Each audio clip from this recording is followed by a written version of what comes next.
Is Loki even a god? He is a horse mother. Norse mythology Satan. Loki should never be worshipped. Kind of annoying, but very effective. Hi, my name is Bente, I'm the Norse Witch, and today's video is a much requested one because it's about the Norse god Loki. And since it's about Loki, and Loki is quite the difficult figure, make sure to get a snack or a drink or something, because this video will be probably longer than you are used to with my other Norse gods and goddesses videos.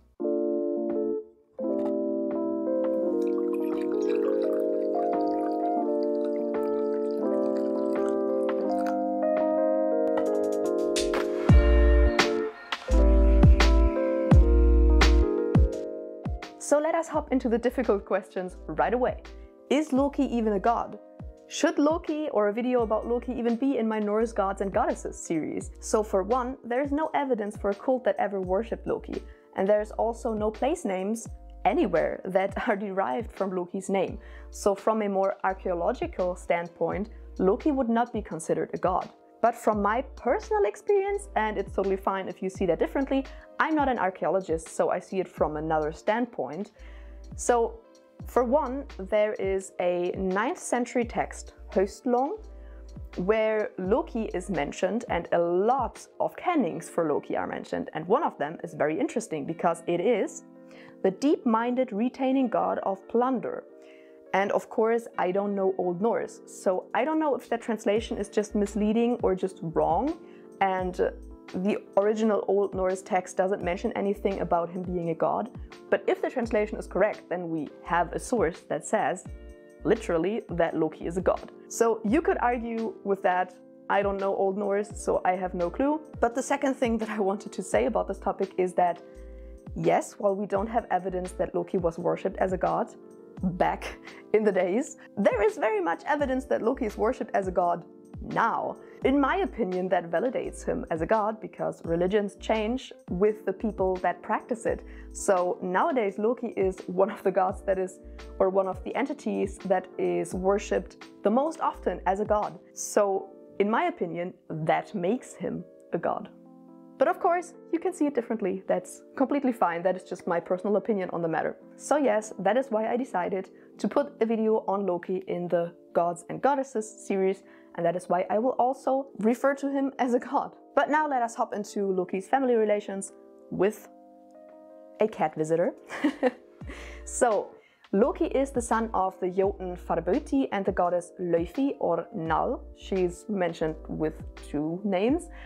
So that makes him a half Jotun, which isn't even anything special. If you look at the gods and goddesses in Norse mythology, there are a lot of Jotuns and half Jotuns. They intermingle with each other, so that's not even anything special. Loki has also 2 brothers whose names are Bileistr and Helblindi, and he is the blood brother of Odin. I don't know if you want to count that as a proper family relation, but I thought I would mention it. Loki also has a wife, Sigyn, and with Sigyn he has a child, Narvi, but he also intermingles with other entities, for example with the Jotun Angrboda, and with Angrboda he has quite interesting children, Jörmungandr, Fenrir and Hel. But also, Loki is a mother in apparently multiple cases. Probably the most well-known example is Sleipnir. Loki had Sleipnir as a female horse with another horse, so he is a horse mother. But according to the texts Lokasenna and Hilbluljóð, Loki also bore other children as a woman. Interesting. We will keep that in mind. In general, he is mentioned as being extremely intelligent, but also very cunning and mischievous. He is a shapeshifter who can turn into both animal and also women, and he's also very much seen as a trickster. Some animals that Loki changes into are, for example, horse, birds, a fly, a flea, a seal, and a salmon. What is very interesting is that Loki is a half Jotun, a mischievous one who causes a lot of trouble and chaos, but he is still accepted in Asgard, and as I said, he is mentioned as Odin's blood brother, and he also accompanies the other gods and goddesses on multiple adventures. He's probably one of the entities that is mentioned most often in the Old Norse texts. What's also very interesting about Loki, especially if we look at his worship nowadays, is that, as I said, he shapeshifts into being a woman a lot of the times. So his gender is kind of ambiguous, and that is why a lot of people relate to him as being non-binary or gender fluid or trans. So a lot of people kind of see him as this representation of queer people in Norse mythology. I won't go very deeply into that in this video because I will make a proper standalone video on that topic because I find it extremely interesting. Just for simplicity, I will reference Loki as he, him with these pronouns. I find it also completely fine when people use they, them pronouns for Loki. I kind of switch between they, them and he, him just because of me being used to he, him pronouns for Loki. But yeah, a lot of people use they, them pronouns for Loki because of all this shape-shifting fun that he does. Now let's have a look at some of the stories in which Loki is mentioned. The first example is the story about the kidnapping of Idun, where it's actually Loki's fault that Idun gets kidnapped by the Jotun Thjasi in the first place. But in the end, he also helps to get her back. So he kind of makes up for it in the end. And then in turn, when Thjasi's daughter, Skadi, wants to take revenge on the gods for killing her father, which they had to do to get Idun back, one of the things she wants the gods to do is to make her laugh. And that is where Loki comes into play because he plays the jester to make her laugh, and it works. Next up, the building of the walls of Asgard. The walls of Asgard could only be built because of Loki's plan. It had some issues though, because it nearly failed because the giant, or the Jotun, had a kind of magical horse that could do a lot of work. And if the plan would have failed, Freya would have been married off to this Jotun, and that would have been a disaster. But it was in the end also again Loki who kind of fixed the whole situation by turning into a mare, so a female horse, to distract the Jotun's stallion, the male horse. And how did he distract the stallion? Yeah, you guessed right. And that is actually where Sleipnir came from. So Sleipnir is the child of Loki in the form of a female horse who distracted the Jotun's male horse. And in the end, that all worked out. The Jotun was not able to finish the walls of Asgard on time, so everything worked out in the end. But we see again, it was Loki's intelligence that actually led to Asgard having its walls, but also it led to chaos because it nearly failed. Another very important story where Loki had a very, very important role was the story of how the gods received their magical items such as Mjolnir or Draupnir or Gungnir. And that story actually started with Loki doing something mischievous and bad again, which was cutting off Sif's hair. Sif, of course, was extremely upset about that, so Thor also was very upset about that. And that ended up with Loki having to make up for it. He had to get Sif some golden hair from the dwarves. So he had to kind of figure out how to trick the dwarves into making some golden hair for Sif as a replacement for Sif's original hair. That is how Sif got her golden hair.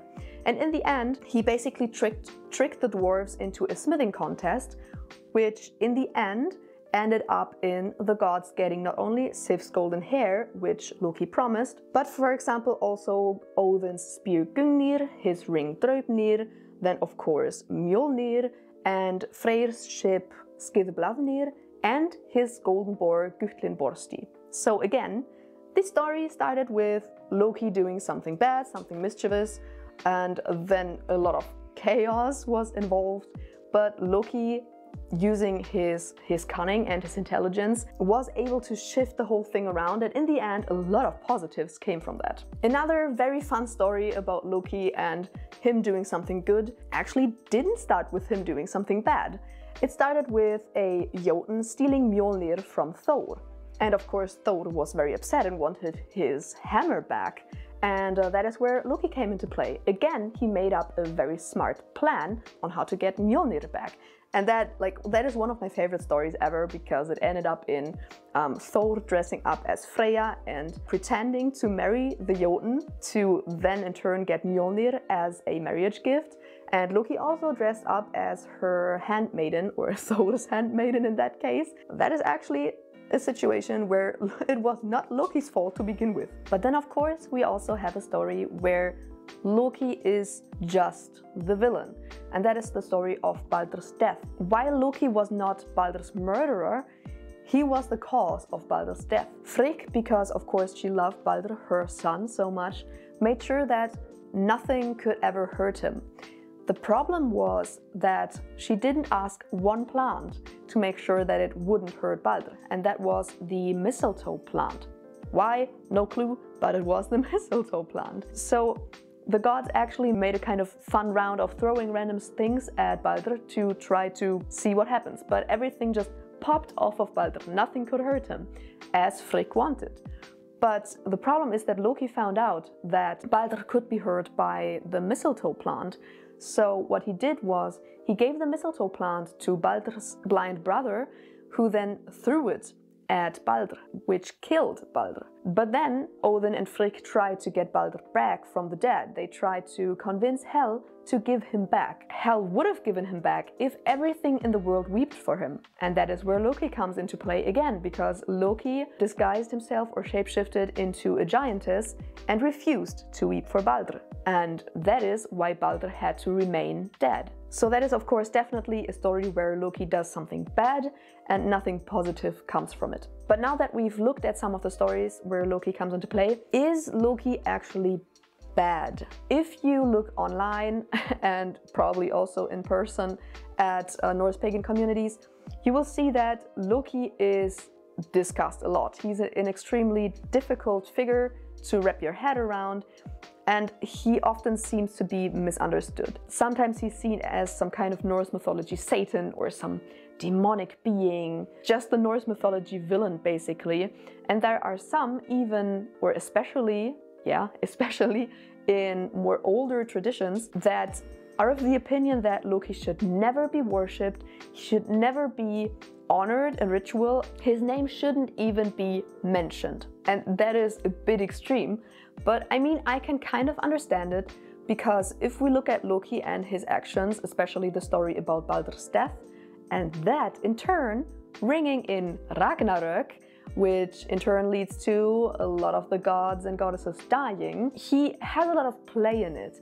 For example, during Ragnarök, he fights against the other gods and he kills Heimdall, and he is killed in turn by Heimdall, so they kill each other.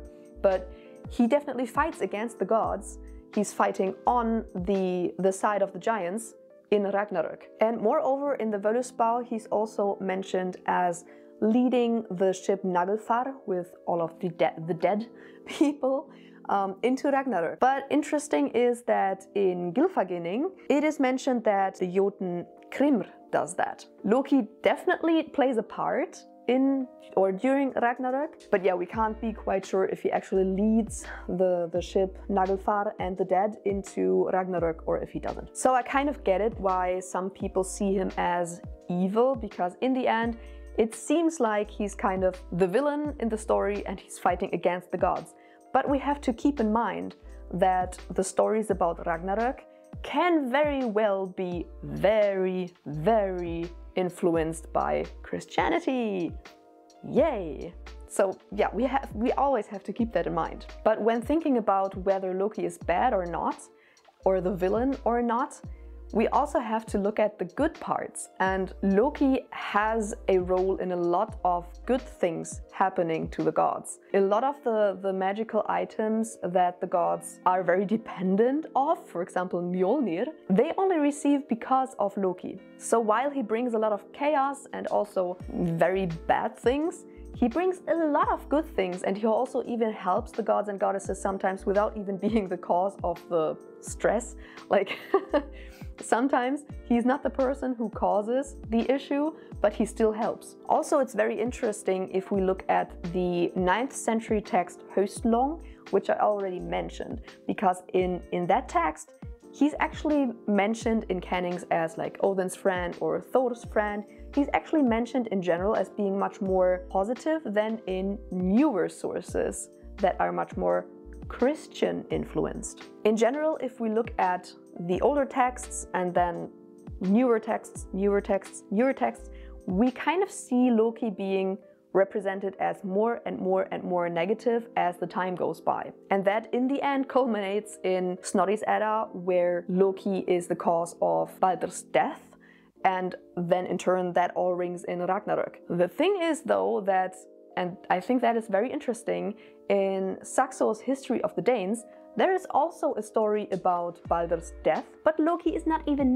mentioned in that story. So that is quite interesting. So yeah, in my humble opinion, I feel like villainizing Loki completely is too much. I don't see a reason to do that. I feel it's fine when people don't want to honor him or anything, but I also feel like it's not wrong to work with Loki or honoring or worshipping him. I think Hilda Alice Davidson wrote it really well when she wrote, "Many of his acts are the doings of a naughty boy rather than crimes against the righteous gods." And I feel like that's completely correct. In most of the stories, Loki is more like playing tricks on the gods or doing something because he finds it funny or stuff like that, and in the end positive things happen. There are very little stories where Loki is actually evil, and those are more the later stories that are probably very Christian influenced. I feel like we have to see the whole thing with a lot of nuance. He's definitely not a character that is wholeheartedly good. Who is? Like, if you look at the sources, Odin also does a lot of awful stuff. So villainizing Loki while celebrating Odin, to me personally, does not make sense at all.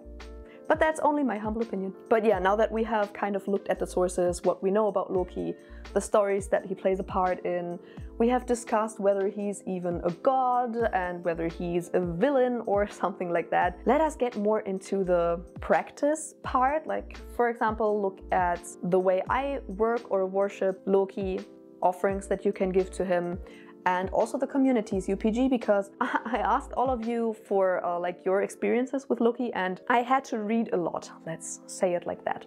But let us start with my own UPG, which is not that much because I've only quite recently started working with Loki. Yeah, let's just hop into it. So, as I said, I haven't worked with him that extensively and that long, and that's also why I wanted kind of the opinions and the experiences of the community. Thank you very much. My own experience with Loki is that he's definitely a trickster. He definitely shapeshifts and pretends to be other gods and goddesses. My experience was that he once pretended to be Odin. That was the first experience that I ever had with Loki, was that he pretended to be Odin, which was quite interesting. He kind of plays tricks on you. He has very interesting ways to get your attention. For example, one thing that regularly happened before I really acknowledged him was every single time that I would call on one of the gods or goddesses, he would kind of plant his name into my subconscious. So yeah, in the end, I had to be very careful not to say his name instead of Odin's name, for example. So that was kind of annoying, but very effective. And yeah, now that I am working with him, worshipping him, he seems to be definitely very fun. When I asked him for a sign to confirm something, it ended up in me making my farting incense cones, which were extremely funny, and now I use them as offerings for him, which he seems to really love. So yeah, he's very funny, doesn't really take everything too seriously, but that also leads to communication with him being kind of complicated, because I'm used to communication with deities being quite straightforward. Communication with him for me doesn't seem to be that straightforward. If I'm having lots of shadows on my face now, I'm very sorry, the sun is kind of going in and out of my neighbor's windows. So that is where that's coming from. Communication with Loki isn't really that straightforward. Kind of, you're asking for one card, he will give you 4. His answers are just usually not what you would expect, but they still make sense in the end. That is how I would explain it. So yeah, those were my experiences with Loki, but now let us look into your experiences, because that is much more and much more interesting probably.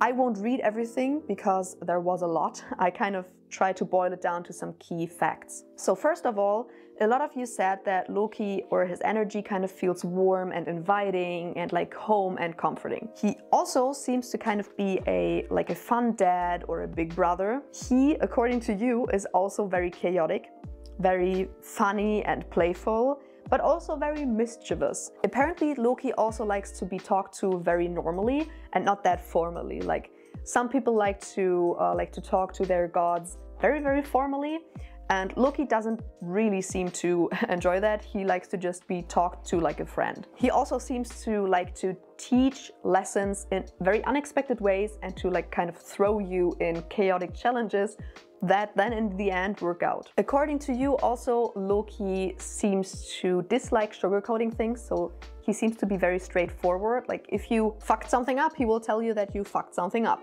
He won't sugarcoat that. Also, he seems to like odd offerings, and apparently he seems to be kind of seen as a protector of outcasts, of queer people, disabled people, people on like the neurodiversity spectrum, and also a lot of people who were or are bullied in school. But now lastly, let us look at offerings that Loki likes or seems to like, because that's always the first question that I get.